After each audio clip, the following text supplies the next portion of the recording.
Hey, what's going on, guys? Welcome back to the Finished Podcast. So we have Glory Kickboxer Trevor Ragin on the show today. Trevor, what's going on, man? What's up? What's up? Hey, man. Just chilling. I like I said, I was kind of telling you before. We've been trying to get you on, been wanting to have you on for a while now, and our schedules are kind of crazy. You had the fight coming up, and I kind of had some personal things too, so the schedules just weren't quite matching together. But here you are. Here we are. We're here Yeah, now. be Um, here. So, you just had the fight. Obviously, didn't go quite the way you planned. Kind of walk us through, the game plan going up into that fight, and obviously, what happened in your own opinion. Yeah, definitely. So I had a good time up there. The game plan. I fought Itai Gershon, who's really known for being like kick heavy, Yeah, throwing high volume and kicks, and then throwing kicks hard. So my game plan was to get ready for that. Then, so when I went out there, my game plan was to be high pressure, high volume with hands. yeah, So I went out there first round. I had the first round, like I was backing him up. I had him backpedaling. I was pushing the pressure forward. Then I got like a knockdown. It wasn't a KO knockdown, but it was a knockdown. Then I felt like, all right, I got him. And I guess I got too confident. My hands weren't high, and my head stayed on the center line. Yeah, I kept my head on the center line. He cocked back and threw right to the target mm, and hit it, and that dropped me. So I stood up. I was still seeing doubles, but I was thinking like, all right, it'll go away. Like, let me get on my bicycle a little bit, use some footwork, yeah, and it'll clear up. But it never cleared up.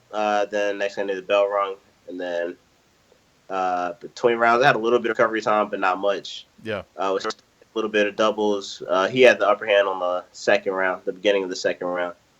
Then that's when he threw the spinning head kick. As strange as it sounds, I feel like the spinning head kick knocked me like back into focus. And so like I dropped my hands and I smiled and I walked forward and then he threw another overhand and the overhand dropped me. yeah. It was funny. As a matter of fact, I was just kind of watching the clip of it. It almost looked like, after he hit you with the overhand, it was kind of like, you kind of fell back into the ropes a little bit, and you kind of looked at Yeah, him like, kind of like almost like you were acknowledging, like, nice shot, man. yeah, yeah, exactly. I don't know if that's what you were thinking, but that's kind of the way it looked like. You were just kind of like, okay, cool, Yeah, I was like, that was a good one for yeah. sure. It definitely Yeah. looked like that. But I guess how did that feel? When I stood up, the ref just thought I wasn't clear to be fighting again. So not again, but wasn't clear to continue.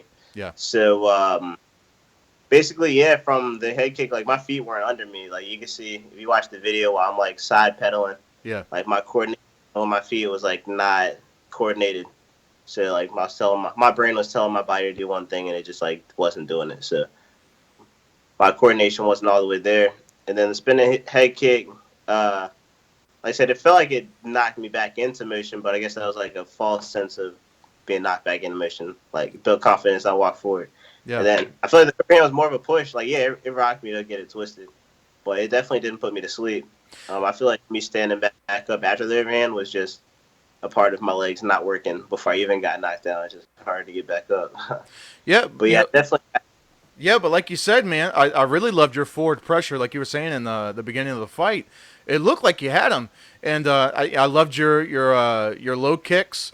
Like I said, I really love seeing guys just kind of go forward and try to, I guess, kind of impose their will, and Yeah, it definitely, you were doing that for sure, 100%.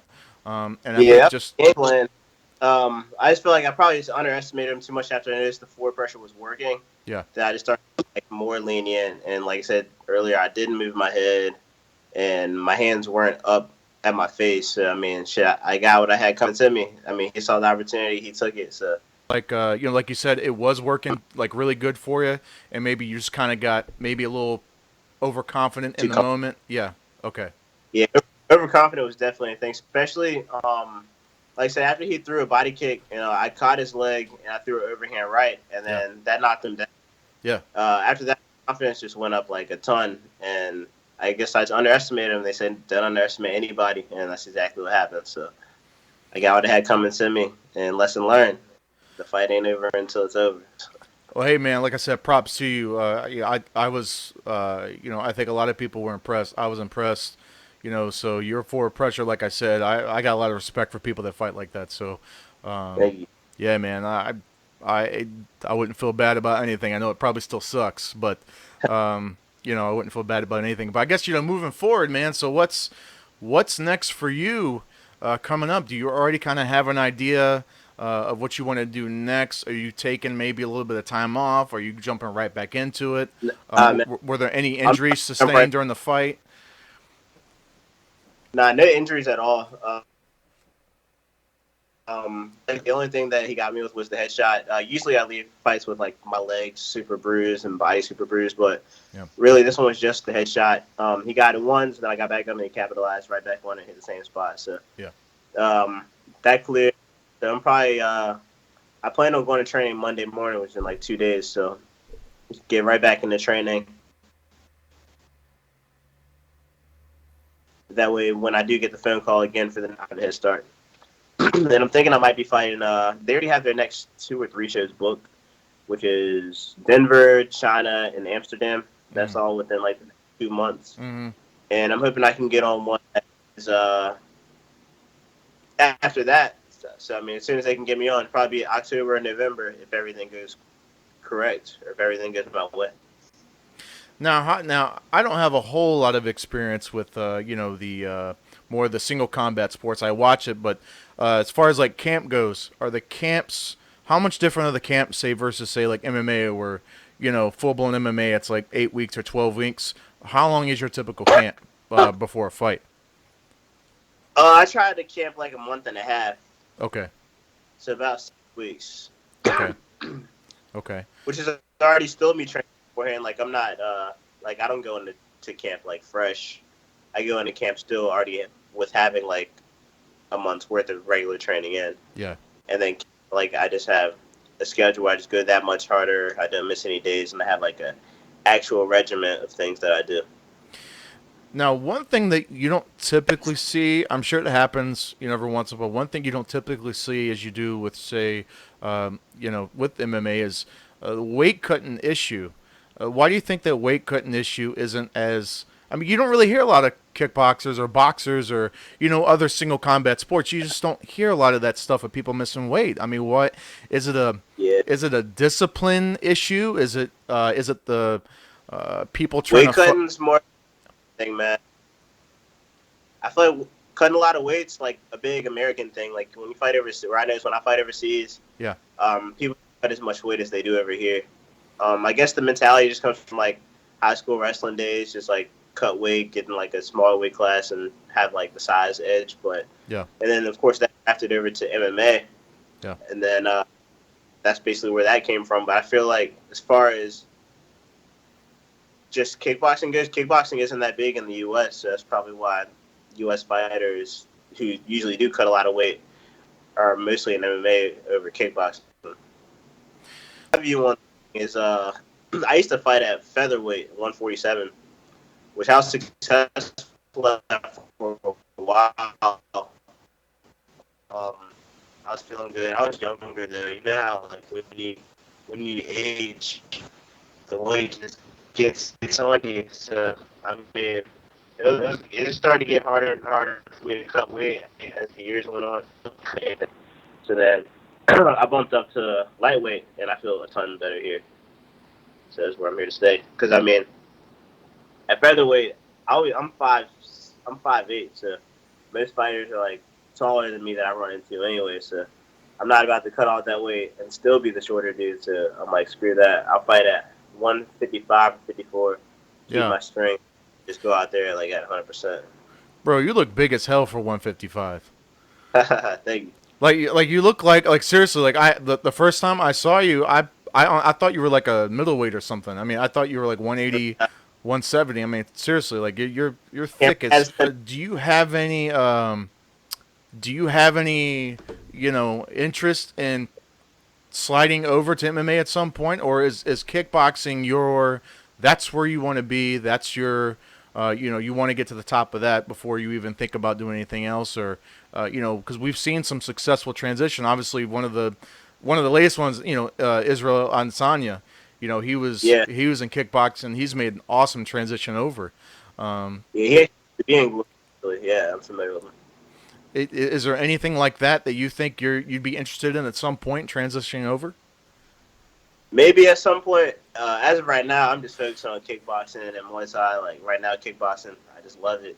Yeah, When I first started fighting, or when I first knew that I wanted to be a fighter, I thought MMA is what I wanted to do. So I trained grappling and I trained striking, yeah. and then eventually I was like, I like striking like a hell of a lot more than grappling. I feel like grappling is more of a chore. So I mean, if I'm gonna do it career wise, I'm gonna do what I like. So I stuck with just striking. Talk on that if you want to, man. How did you, even really develop a love for kickboxing? How did you know you wanted to go into, you know, punching people in the face for a living? How did you kind of, how'd you get into that? Did you have any, idols growing up? Did you watch it when you were younger? Yeah. How did your love and passion develop for the sport? So I grew up watching it. I used to watch like the K1 days. Yeah, Always Max Muay Thai, even like yeah, before as big as it is now. And I just always liked watching it. And then I just knew that that's what I was going to grow up to be. So eventually, I joined the gym. I mean, of course, over the period of time, MMA got bigger. yeah, Like since kickboxing is what I started watching, like I was already really familiar with the differences between the two, and that they were two different sports. So yeah, I I joined a gym that had pro kickboxers and pro MMA fighters. Actually, when I joined the gym, Amir Sadala was still there. Dude, he was the yeah, Ultimate Fighter 7 there. yeah, And then Francois Ambang was there, pro kickboxer. He's still in Glory. Um, so yeah, I had like basically two big names in both sports. I knew that I was at the right spot. I started training, like I said, I did grappling and I did kickboxing for some time, just classes wise, not fighting yet. And then um, I just liked the striking a lot more. Like grappling, like I said, felt like a chore. Like it just wasn't fun to me. yeah. And if I want to do it career wise, I'm gonna do what I like. So I picked some amateur kickboxing fights, and then just took off from there. Won some, lost some, ended up here where I'm at now, the biggest promotion, uh, basically in the world, I'd assume, and fought in Madison Square Garden. So I feel like everything's fell into place just right. Please look him up, man. But this guy is he's a local Richmond guy. So I'm out of Richmond too. I'm actually out of Midlothian. I'm pretty sure he knows where it's at. But I'm kind That of out of actually, Midlow. So seeing a local Richmond guy, like I think it's freaking awesome. And I know he was talking about you did a video or something, and you were talking about how you wanted to be, you wanted to bring a world championship back to Richmond. So yeah, I got to think mention that. So I was at before Glory called me. I was actually that's why this camp was a little bit longer than my regular camps because I was already in camp to fight in Aruba for a mm, world title. yeah. It was a Muay Thai title, and then shoot, next thing I know, in the middle of camp, Glory calls and gave me a bigger opportunity. So I took this, but I didn't leave on bad terms. So me and my team made sure we got a replacement for me in Aruba. Right. Good for him. The guy that we got to replace me won that fight, so he brought the world title to USA. Not in Virginia, he's in Philly, I think. But yeah, and then Glory called, and then that's just what I've been waiting for my whole fight career. So I took this opportunity. Now I got a multi-fight deal with Glory, so it's continuing forward from here. So what's your 1 year, 2 year, 3 year plan down the road, man? Like, where do you see yourself at? I guess title picture rankings. How do you define your success moving forward? So right now I'm not ranked. What I just did was I fought the number 7 ranked fighter in the world for my first Glory fight. So if I had won, I would have been taking his spot. Taking his spot, I guess how that works. But I didn't win that one, so I'm still not ranked. I guess what I'm gonna do now is they're probably gonna put me up against someone who's not in the top 10, and then work my way up the ranks. I'm hoping I can meet him again because I feel like when we were toe to toe, I was having the edge. So I definitely want to meet him again and correct my mistakes and then see who comes out on top the second time. But yeah, the goal is to fight up the ranks, meet him again. Then after that, shoot, world title is obviously definitely the goal. So Yeah. that's where I'm trying to. Yeah, man. So, real quick, I'm going to backtrack a little bit. I meant to ask you this earlier. So, you were talking about MSG, which is Yeah. they call it the mecca of sports and sports entertainment for boxing, for pro wrestling, for MMA, for everything. It's like the mecca, man. And you were right there. I mean, what was it like just kind of being in that? You're basically among you're among legends, man. You're among the greats, just fighting in there. So I mean, how was Yeah. that? I'm not gonna lie, it was a lie. It was a little bit. I was a little bit nervous, but Yeah. when I got in the ring, yeah, it all went away. But it felt great just taking it all in, like just walking out and being like, "Damn, this is Madison Square Garden." Like, Yeah. How was the crowd up in New York? it was good, and it was sweet because weigh-ins were outside too. Weigh-ins were right outside of Madison Square Garden, so everybody was like, there was a ton of people there. Oh It my was God, nice. Yeah, the crowd was hype. that's awesome, dude. All right, man. Well, look, hey, I'm like I said, I'm glad to get you on here for a few minutes, man. And like I said, best of Thank luck to everything you're doing, man. Like I said, we're really anytime a local guy can I can get somebody on here, I'm all for it, man, because I fully support you 110%, man. So, you. all right, buddy. Well, that's all I got for you, man. Like I said, thanks for coming on. Trevor Yes, sir. Ragin, please check out his Twitter, Ragin_official, and hop on and send him a message, send him a like. I don't know. He's a Scorpio, like long watching the beats. I don't know. I don't know what he is. But anyways, man, Trevor, it was my pleasure, man. Have a good one. All right, good one.